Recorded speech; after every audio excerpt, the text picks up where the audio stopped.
اس لیے ہم حکومت سے کہتے ہیں آج اپنی یونیورسٹیوں کو مدارس کے حوالے کرو, مزہ نہ آئے پیسے واپس, دیکھو انشاءاللہ ہم کیسا اچھا رزلٹ دیتے ہیں آپ کو. کل واٹس ایپ پہ کسی نے تصویر بھیجی, وفاق المدارس کا بھی امتحان ہو رہا ہے اور میٹرک کا بھی. میٹرک کا جو وفاق المدارس کے جو بچے ہیں نا, مسجد میں تمیز سے نیچے بیٹھے ہوئے پرچہ حل کرنے میں مصروف, کوئی نقل نہیں ہو رہی, کوئی پھرے بازی نہیں, کوئی تعلقات نہیں. اور میٹرک کا جو ایگزامینیشن ہال تھا اس میں دکھائے پہ لوگ چڑھے ہوئے ہیں کی طرح نا, بندروں کی طرح کھڑکیوں پہ لوگ چڑھے ہوئے ہیں پھرے دینے کے لیے, وہاں سے جھانک جھانک کے پھرے پارسل کر رہے ہیں. یہ ترقی ہوگی ایسے؟ تو مدارس کے حوالے کر دو انشاءاللہ, جامعۃ رشید کے حوالے کرو, دیکھو کیا ہوتا ہے. خیر میں جو اصل بات عرض کر رہا تھا, جلال الدین اکبر, جلال الدین اکبر بہت طاقتور بادشاہ تھا. اب بادشاہ کے دربار میں ہر قسم کے مولانا لوگ ہوتے ہیں. جو اہل حق علماء تھے وہ بادشاہ سے دور ہو گئے. یہ بہت اہم بات ہے, اللہ کرے کسی طرح دماغ میں اتر جائے. جو اہل حق لوگ تھے نا, وہ یہ کہتے تھے کہ بادشاہ سے قرب حاصل کرنا یہ دنیا پرستی ہے, یہ حکومت کا پٹھو بننا ہے, ہم بادشاہ کا قرب حاصل نہیں کریں گے. کیونکہ بادشاہ لوگ اکثر عیاش ہوتے ہیں, دولت آتی ہے تو عیاشی بھی ساتھ میں آتی ہے. اب اس بارے میں جو نبی کی تعلیمات ہیں وہ کیا ہیں کہ وہ فاسق ہو فاجر ہو, آپ محبت کے ساتھ اس کو نصیحت تو کر سکتے ہیں, لیکن اس کا معاملہ کس پہ چھوڑیں گے آپ؟ اللہ پہ. ڈنڈے کے زور سے اس کو درست کرنے کی کوشش نہ کریں, اس کی عزت احترام اور اس کی اطاعت سے ہاتھ نہ کھینچیں, کیونکہ مسلمانوں کی جو یونٹی ہے, اتحاد ہے, وہ پارا پارا ہو جائے گا. تو اہل حق علماء جلال الدین اکبر سے پیچھے ہٹنا شروع. نتیجہ کیا نکلا کہ درباری مولویوں نے جگہ بنانا شروع کر دی. سمجھ میں آ رہی ہے بات؟ تو درباری مولویوں میں رافضی بھی تھے, شیعہ بھی تھے, سنی بھی تھے. ان کے آپس کے جھگڑے دربار میں. ایک جلال الدین کو بتاتا کہ حضرت ابو بکر معاذ اللہ نقل کفر فاسق تھے, معاذ اللہ حضرت عائشہ معاذ اللہ ایسی تھی. دوسرا بتاتا کہ نہیں یہ غلط ہے. پھر جو سنی تھے ان میں وہی مقلد اور غیر مقلد کا فرق بھی تھا. جو غیر مقلد تھے وہ اپنا مسلک اس کے سامنے بتاتے, جو مقلد تھے وہ اپنے آپ کو درست ثابت کرتے. اور پھر اس کے علاوہ ہندو بھی تھے, کیونکہ ہندوستان میں سکھوں اور ہندوؤں کی کثرت تھی, مسلمان تو 20% تھے بمشکل. وہ لوگ بھی تھے, وہ اپنے الگ ان کو بھی ساتھ لے کے چل رہا تھا جلال الدین اکبر نے کہ سکھ بھی ناراض نہ ہو, ہندو بھی ناراض نہ ہو. ادھر مسلمان جو علماء تھے یہ لالچی تھے بہت زیادہ. جلال الدین اکبر کو احساس ہو گیا کہ یہ کیا ہیں, جتنے میرے دربار میں چاہے وہ سنی ہو شیعہ ہو, یہ ہیں کیا؟ ان میں ایک چیز قدر مشترک ہے کہ یہ سب مکھن لگانے والے مولوی ہیں. یہ جو میرے قریب ہیں ان کا ذاتی مفاد ہے, اور سب ایک دوسرے کی ٹانگیں کھینچنے میں بولو بھائی لگے ہوئے. مخلص آدمی تھا مگر کنفیوز ہو گیا. اس کی کنفیوژن کا فائدہ غیر مسلموں نے اٹھایا. کہتا تھا یہ صحیح ہے, وہ صحیح ہے, فلانا صحیح ہے, ڈمکانا صحیح ہے. سب ایک دوسرے کے خلاف ایک ورغلاتے رہتے تھے. بیزار آ گیا کہ کیا صحیح ہے. قانون جو تھا صدیوں سے 1000 سال سے وہ فقہ حنفی ہی چلا آ رہا تھا ہندوستان میں. عجیب بات آپ دیکھو, مسلمانوں کی 2 بڑی حکومتیں قائم ہوئی ہیں. ایک خلافت عثمانیہ 700 سال, وہ بھی فقہ حنفی, اور دوسری بر صغیر میں 800-900 سال, وہ بھی. میرا مقصد مسلک کو پروموٹ کرنا نہیں ہے, میرا مسلک ان لوگوں سے جو صبح و شام فقہ حنفی کے خلاف بولتے ہیں کہ یہ گمراہ تھے, یہ ایسے تھے, ان کو نصیحت کرنی ہے کہ آپ فقہ حنفی کو قبول نہ کریں, کوئی زبردستی نہیں ہے. ہم یہ نہیں کہتے جو حنفی نہیں ہے وہ جہنم میں جائے گا، لیکن احناف کا جو آپ پر احسان ہے کہ 1000 سال تک آپ کو اسلام دشمنوں کے شر سے بچا کے رکھا اور آپ کی حفاظت کی، اور ان کی وجہ سے آج آپ کو کلمہ پڑھنے کی توفیق ملی ہوئی ہے، اسلام آپ کو ملا ہے، تو ان کے خلاف اتنا بغض رکھنا یہ شکر گزار لوگوں کا کام نہیں ہے۔ ایک صاحب کہنے لگے، ایک مشہور فتنہ پرست ہیں، یوٹیوب پہ ان کے کلپ آتے رہتے ہیں، کہ 700 سال جو خلافت عثمانیہ کی 500-700 سال جو حکومت رہی ہے حنفیوں کی، اس کی وجہ سے بڑا فساد آیا ہے، سارا گڑبڑ کہاں سے آئی ہے؟ یہ نہیں دیکھ رہے کہ بچے ہوئے کس کی وجہ سے ہو آپ۔ اگر وہ نہ ہوتی تو یورپ آپ کو نوالا بنا کے، جب تک خلافت عثمانیہ تھی اسرائیل کا کوئی تصور، بولو بھائی، نہیں تھا۔ ایک یہ احناف تھے جو اسلام کا دفاع کر رہے تھے، اور یہ جو خلافت عثمانیہ قائم ہوئی تھی یہ بھی جہاد کے ذریعے قائم ہوئی تھی، الیکشن کے ذریعے نہیں ہوئی تھی، اور یہ جہاد کا صحرا بھی سب سے زیادہ کس کے سر تھا؟ اسلام کے لیے لڑے کون تھے؟ دوسرے بھی لڑے ہیں، لیکن سب سے بڑا کردار کس کا تھا؟ احناف کا تھا۔ آج بر صغیر میں، ترکی میں اور بہت بڑے ایریے میں اگر کوئی کلمہ پڑھ رہا ہے تو یہ جو حنفی سلاطین گزرے ہیں، بادشاہ گزرے ہیں، یہ ان سلاطین اور ان حکومتوں کا احسان ہے کہ وہ لڑتے رہے اور اسلام کا دفاع کرتے رہے، جس کی وجہ سے آج ہم کلمہ گو ہیں۔ اگر یہ 500 سال پہلے خلافت ختم ہو چکی ہوتی تو آج شاید ہم کلمہ گو نہ ہوتے۔ یہ بغض ہے، عناد ہے جو مختلف طریقوں سے لوگ نکالتے رہتے ہیں۔ تو میں یہ عرض کر رہا تھا کہ جلال الدین اکبر جو تھا اس کے پاس مختلف قسم کے درباری اور فرقہ پرست مولوی مختلف مسلکوں کے بیٹھتے رہے، وہ کنفیوز ہوتا رہا، پھر ادھر سے سکھوں نے اور ہندوؤں نے بھی اس کو، تو آہستہ آہستہ وہ بگڑنا شروع۔ قصہ مختصر بتاؤں گا، ایسا بگڑا ہے کہ لبرل پنے کی انتہا کو پہنچ گیا۔ اس نے کہا یہ سب صحیح ہے، اگر کہتا سب غلط ہے تو بھائی حکومت غلط لوگوں پہ کر رہے ہو تم، ٹھیک ہے، بادشاہ کا کام ہوتا ہے نا سب کو جوڑ کے چلنا، تو اس نے کہا سب کیا ہے؟ صحیح ہے، اسلام بھی ٹھیک ہے اور ہندو بھی ٹھیک ہے، سکھ بھی ٹھیک ہے۔ بیزار آ گیا دین اور مذہب سے، یہاں تک کہ ایک وقت آیا کہ کلمے کا اس نے انکار کر دی۔ اب جو علماء تھے، جو اہل حق تھے، انہوں نے جلال الدین اکبر کے خلاف فتوے دینا شروع کر دی، کیونکہ اس نے واضح لفظوں میں کفر کرنا شروع کر دیا تھا۔ خنزیر کی پوجا کرنا شروع کر دی اس نے، خنزیر کی عبادت۔ اتنا براڈ مائنڈیڈ تو ہمارے زمانے میں بھی خنزیر کی ختنے پر پابندی لگا دی، بہت سارے الٹے الٹے کام کہ آج روح کانپ جاتی ہے، ایسا ہو گیا تھا۔ تو جب اس نے کفر کرنا شروع کیا اور بالکل واضح، تو علماء نے اس کے خلاف، بولو بھائی، بغاوت ہو نہیں سکتی تھی، اتنا طاقتور تھا کہ ذرا سی اس کو بھنک پڑ جاتی، اس کے سر قلم۔ بہت پاورفل آدمی تھا، 48 سال جس نے حکومت کی ہو معمولی تو نہیں ہے نا، اور بادشاہوں کے خاندان میں پیدا ہوا ہو، حکومت کرنا جانتا بھی ہو۔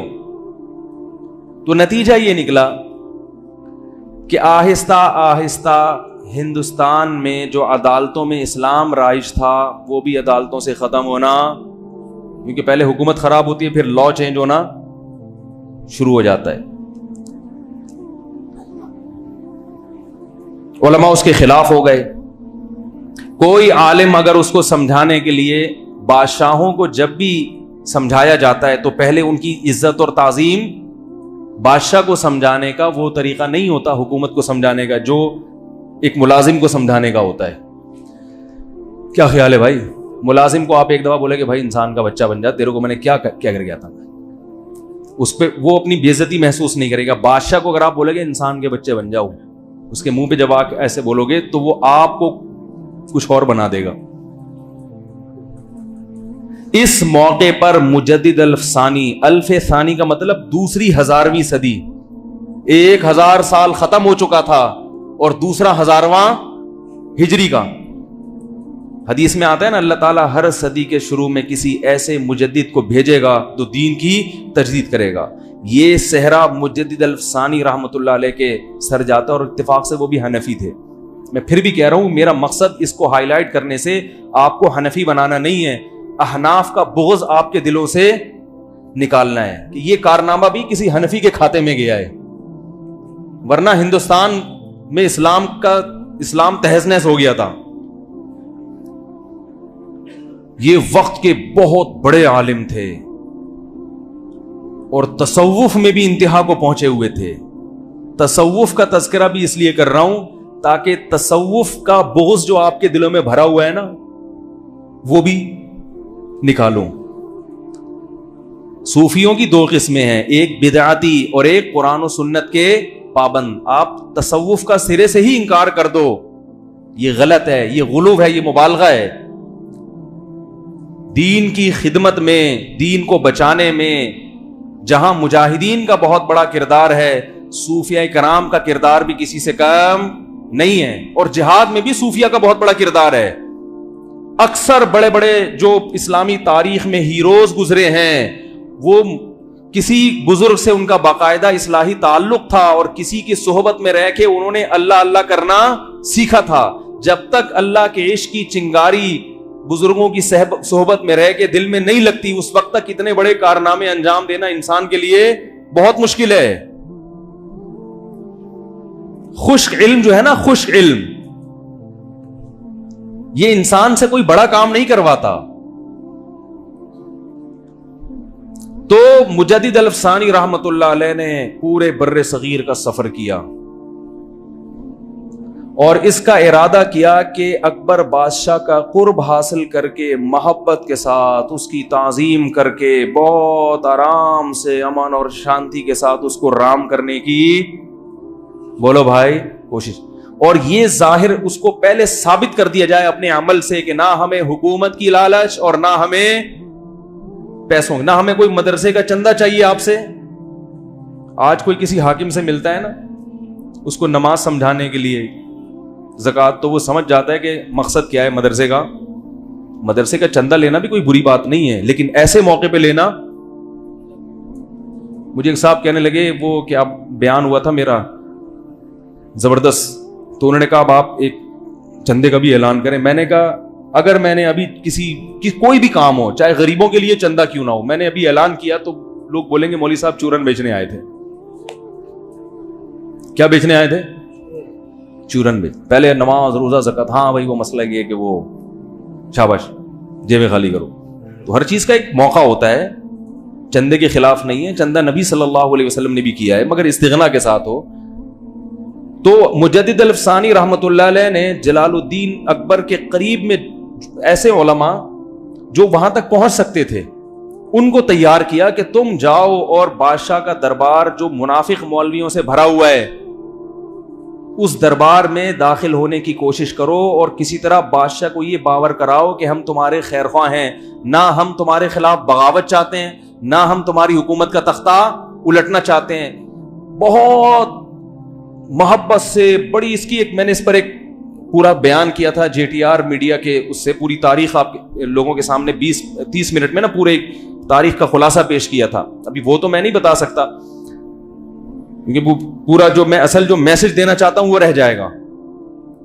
تو جا کر بہت محبت کے ساتھ بہت، اور پھر آہستہ آہستہ بادشاہ کے جو شہزادے تھے جن کو حکومت ملنے والی تھی بادشاہ کے مرنے کے بعد ان کو بھی تیار کرنا شروع کیا. محبت سے دین پر لا کے محبت کے ساتھ یہاں تک ملتا ہے کہ مجدد الف ثانی نے اکبر بادشاہ کے بیٹے سے یہ کہا کہ جب تک تو جنت میں نہیں جائے گا میں اللہ سے وعدہ کرتا ہوں کہ میں بھی جنت میں نہیں جاؤں گا. میں اللہ سے تیری اتنی سفارش کروں گا. اب آپ بتاؤ کام کس نے کیا؟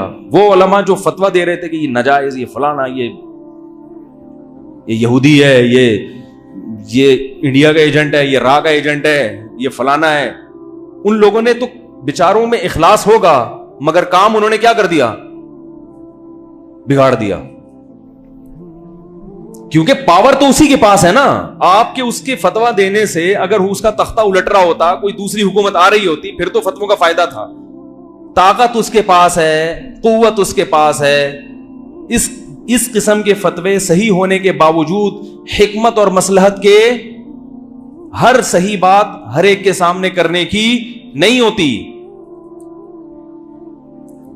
تو مجدد الافسانی رحمت اللہ علیہ نے ایسی پوری ٹیم تیار کر لی علماء کی, جو حکومت کے دربار میں داخل ہونے میں کامیاب اور بادشاہ کی نظروں میں قرب حاصل کرنے میں کامیاب. بادشاہ کو یہ احساس ہو گیا کہ یہ لالچی لوگ نہیں ہیں.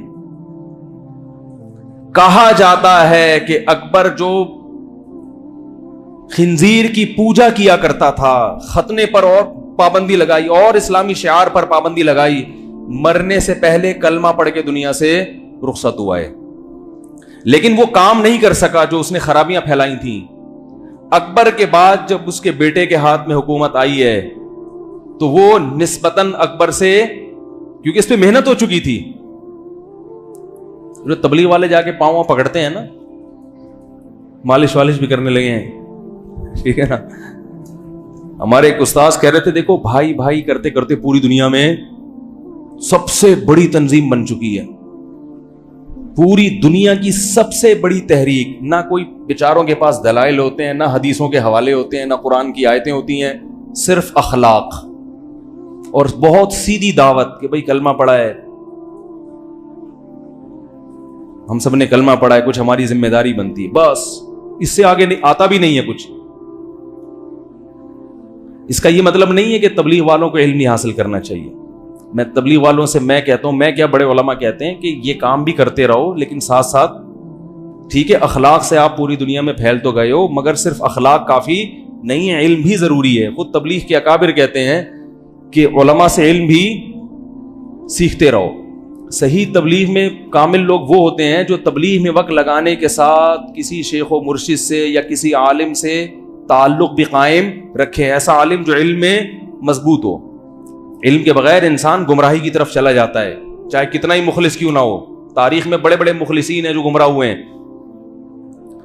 تو بالآخر اکبر کی اولاد میں عالمگیر بادشاہ پیدا ہوئے ہیں, اور وہ مجدد الافسانی رحمت اللہ علیہ جو ٹیم تیار کر کے دنیا سے جا چکے تھے. حضرت مجدد الافسانی کا تو انتقال ہو چکا تھا, لیکن عالمگیر بادشاہ پیدا ہوئے, وہ مجدد الافسانی کی محنتوں کا نتیجہ تھے. اور عالمگیر بادشاہ رحمت اللہ علیہ یہ وہ ہندوستان کی تاریخ میں بادشاہ ہیں جس کی انگریز بھی آج ایمانداری کی تعریف. انہوں نے بیت المال سے تنخواہ لینا بند, ٹوپیاں سی کے اپنا پیٹ پالا کرتے تھے, قرآن کی کتابت کر کے اپنا پیٹ. ارے اتنا طاقتور بادشاہ جنہوں نے عالمگیر رحمت اللہ علیہ نا وہ گننا شروع کیے خزانے, عاجز آ گئے. اتنا پاورفل بادشاہ, اور گھر کا چولہا کیسے جلتا ہے بولو بھائی, یہ کس کی محنت تھی؟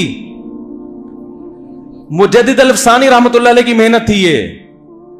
کیوں؟ انہوں نے لاجک کو دیکھا, اسباب کو دیکھا. بھائی ایک بادشاہ اس سے لڑ کے کام نہیں بنے گا, اس کو محبت کے ساتھ. جو یہ مولویوں سے بیزار ہو گیا نا, لالچی مولویوں سے, اس کے سامنے پہلے یہ ثابت کر کے دکھاؤ کہ ہماری نظر نہ حکومت پہ ہے اور نہ تمہاری جیب پہ. کیسی محنت کی. عالمگیر رحمت اللہ علیہ پیدا ہوئے. ایک عالمگیر جو خود کھاتے تھے نا ابلے ہوئے چاول اور دال, وہ ملازمین, شاہی خاندان کے جو ملازمین تھے وہ بھی وہی کھایا کرتے تھے.